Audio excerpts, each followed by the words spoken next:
Klaus, você aqui na Clínica da Gávea trabalha também na emergência. Sim. Não é isso? E o que você vê nos últimos tempos do aumento de número de adolescentes via internação e a importância de ter na clínica um setor específico infanto-juvenil?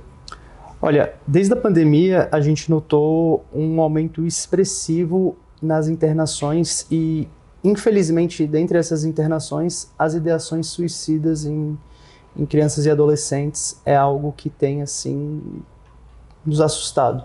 Interessante isso, né? Porque, assim, desde 2016 a Organização Mundial de Saúde bate nisso, né? Do tipo, a depressão está aumentando e o que chamava mais atenção, está diminuindo o início de manifestação. Sim. E os casos estão ficando mais graves.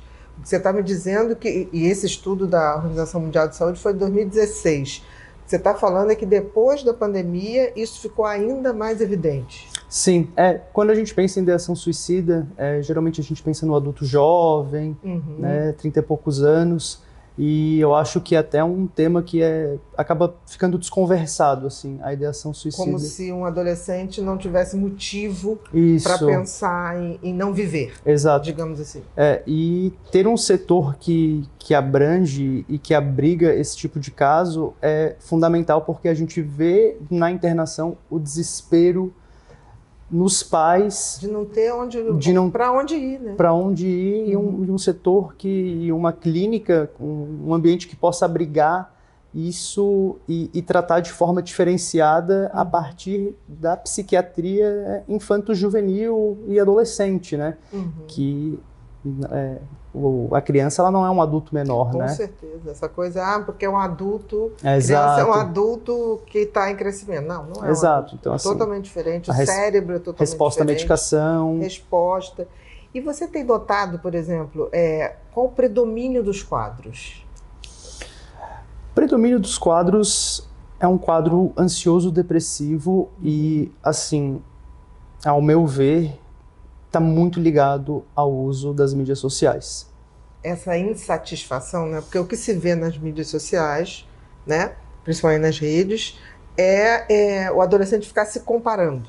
Exato. E sempre se comparando com alguém que, entre aspas, diz que é muito melhor. Exato. Que é perfeito fisicamente, que é perfeito no que faz, no que projeta, que a gente sabe que é uma grande mentira. Exato. Eu costumo dizer que 10% das redes sociais é verdade, 90% é mentira. E olhe lá. E você acha que esse uso precoce da rede social dá essa sensação ao adolescente de eu não tenho valia, eu não sou como fulano, eu não sou como ciclana, e isso acaba trazendo essa comparação, essa sensação de inadequação? Eu acredito que sim, porque eu acho, assim, eu ainda peguei essa transição, né, falando da minha adolescência, de uma coisa que estava se iniciando das redes sociais, assim, e a gente a gente aprende a lidar muito com a frustração na adolescência.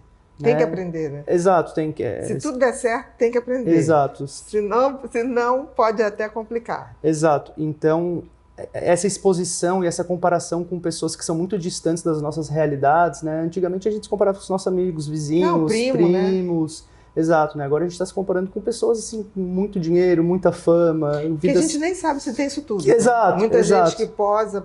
Eu vejo adultos jovens, muito jovens, e no lugar tirar uma foto de uma Ferrari. Tirou uma foto, ele não tem Ferrari nenhuma. Aí o adolescente acha que o cara ganhou, né, aquilo. Ou então, eu vejo muitos adolescentes hoje com a questão dos jogos online. Os jogos online, é até engraçado falar isso, eu atendi uma paciente, ela não era adolescente, mas bastante jovem, assim, 19 anos, então assim, tinha... Na transição. Exato, E ela veio por uma coisa ansiosa, depressiva também, e acabou entrando nessa questão dos jogos... Que prometem, né? Dinheiro fácil. Exato. Fácil para quem anuncia, né? Exato. Super fácil. Porque quem anuncia ganha com a perda do outro. Exato. Né? Agora, num dinheiro fácil, para poder achar que vai comprar aquilo tudo e vai satisfazer. E na realidade é uma furada. E essas microsecreções de dopamina o dia inteiro, através das redes sociais e desses estímulos, né, que o cérebro em formação não sabe lidar ou não foi projetado para lidar. E eu acho que assim, tem uma coisa que eu acho tão importante, porque a gente, quando é adolescente, a gente não tem ainda nem sentido nem propósito de vida. Né? A gente não sabe muito para o que serve, para o que a gente nasceu, e muito menos como transformar isso numa trajetória de vida. Você vê que isso fica mais evidente nos adolescentes que hoje estão em nível de sofrimento? Não saber para o que se destina, não saber se é possível um dia viver desse talento, ou viver dessa potência que cada um traz? Eu acho que sim, porque fica muito... Quando a gente tem muitas opções no sentido... Claro, eu acho maravilhoso o acesso que a gente tem hoje à informação, mas, ao mesmo tempo, eu acho que a pessoa, quando ela tem muitas opções, ela acaba não escolhendo nenhuma. Nada, né? Ou sempre achando que a próxima é a melhor, né? Eu também acho um tanto quanto errado, sei lá, antigamente, que era advogado, engenheiro, médico... Que era só aquilo. Que era só aquilo, né? Mas, por um lado, isso engatava a gente, tipo assim, tá, vou mirar aqui, né?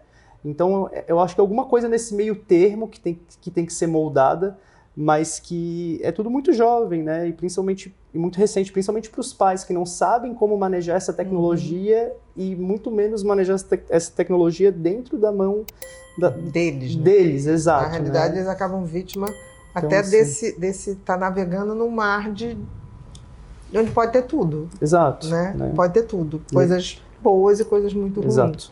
Né? Exatamente.